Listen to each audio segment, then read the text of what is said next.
Yo, what is up, guys? It's Pedro here, and the Terry Mclaurin situation has turned into a disaster. He is about to miss his fourth game after being expected to play and return to practice. He didn't. Let's talk about it in today's video and the remaining receiving core heading into this game, which might be without Deebo Samuel. If you guys are new, make sure to subscribe, hit that like button, and that notification bell as well. All those things help out a ton. So, Terry Mclaurin ruled out for Sunday's game versus the Cowboys. Missed 4 games in a row.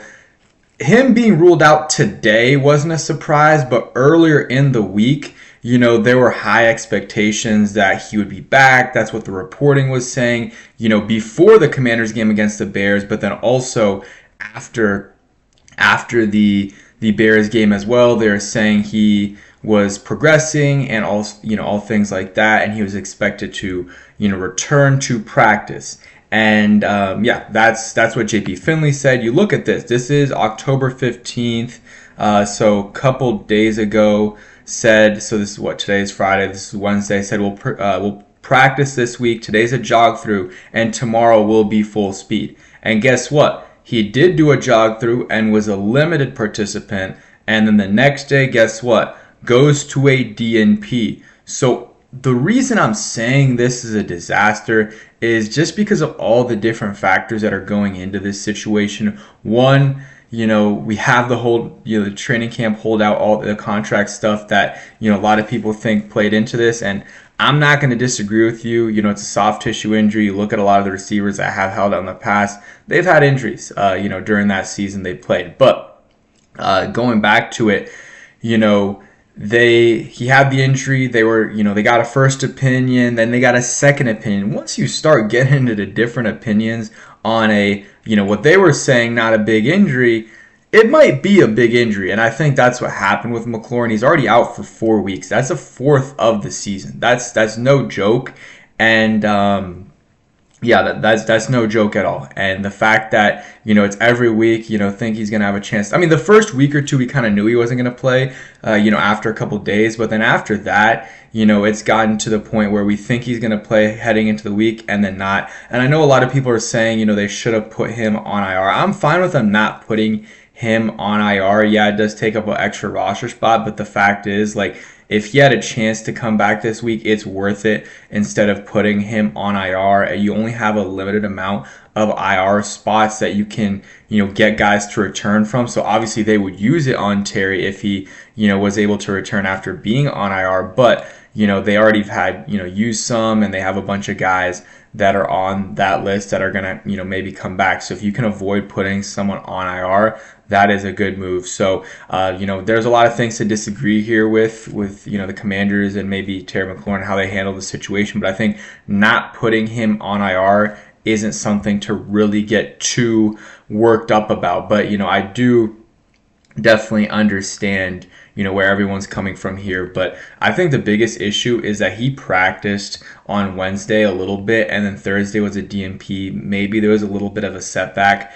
But, when you get reporting that, he's expected to play this week and then he doesn't, that means something happened and, some sort of setback happened, in my opinion, in this situation. And, we've talked about a little bit earlier, all the, off-season stuff. I do think that matters, man. You not practicing for a full month in training camp, I don't care what you're doing. If you're doing conditioning, you're doing all that stuff, that's not the same as, actually getting in that practice with your team. Even if it's not about, conditioning and getting yourself ready for this, getting ready for, or not getting hurt, just being with the team is important. And that's kind of where when I lost it kind of with Terry, not I was super mad, but I was just I was on Terry's side the whole time. And then once he started to miss a lot of practice, I was like, all right, I see both sides of the situation here. And Terry, maybe the team's lowballing him, but he should be at practice. And, he wasn't. And it took way too long for him to get back to practice. And I think, I don't think it's crazy to say that maybe that played a factor into this injury, a soft tissue injury. Who knows? I'm not going to say it did for sure or it didn't, but it's definitely a possibility. And you saying that it's not a possibility or for sure happened, it's wrong either way. And now the Commanders are left with these receivers because Deebo Samuel is question. I mean, they didn't release the injury report yet, but I'm gonna assume he's questionable for this game. He was questionable heading into the Bears game, didn't play too well because, probably still dealing with that injury, and it probably got worse during the game. So going into this week, he's questionable. I'm guessing he plays, but you never know. You never know, and the fact that these guys right here, these 7 receivers plus now Treylon Burks, are their options, it's a disaster, guys. It really is. But real quick, before we get into this receiver room, let's get a word from today's sponsor. And a huge shout out to Sleeper for sponsoring today's video. It's a huge week for the Commanders. They're playing the Dallas Cowboys. It's Dallas week, so I have some picks for this game. So the Commanders are playing a struggling Cowboys defense. So I think Jaden Daniels will hit his over on passing yards despite the lackluster receivers. So 234.5 yards, going over on that. But the Commanders also are a struggling defense. So I think George Pickens over 56.5 receiving yards, and Jake Ferguson over 30.5 receiving yards as well. Even with CeeDee Lamb back, I think those guys eat. So use promo code Pedro on Sleeper. Get a 100% match up to $100. Link in the description. Terms and conditions apply. Let me know what you think about my pick there. It's $10 to win 50.17 with a 30% boost included in that. And if you have any other suggestions on picks, comment down below. Alrighty, so again, huge shout out to Sleeper. Let's talk about this receiver room. It's a disaster, and I talked about this a month ago. I think it was after the Packers game, maybe after the Raiders game. I think it probably was after the Raiders game. I said this receiver room is a disaster, and you guys, a lot of people hated on me saying I was overreacting, and I wasn't saying necessarily just for that game. I mean, that's mostly what I was talking about, but I was also talking, who knows when Terry's going to come back, Noah Brown, all those guys. And the receiver room, some guys have stepped up to an extent. Luke McCaffrey's been better. Jalen Lane's he's shown some flashes, but I need to see more from him. I need to see, that 37-yard play. I need to see that, every other game or so. And I need to see more than just that. Like, get him involved a little bit more in the passing game. They're going to have to with these guys out. But, in the screen game and other stuff as well, get him more involved down the field as well. So you got him, and then you got Chris Moore. Those are the 3 receivers that are not fully, because everyone's a little bit banged up, but for sure are going to play in this game. Or unless Chris Moore gets cut or something before the game, which I doubt, because he's been involved in the offense. So those are the 3 right there. Then you got Robbie Chosen Anderson as a receiver. I guess maybe not Anderson. I don't know if he's still. I guess just Robbie Chosen. He is on the practice squad. Tate Martin actually released from the practice squad.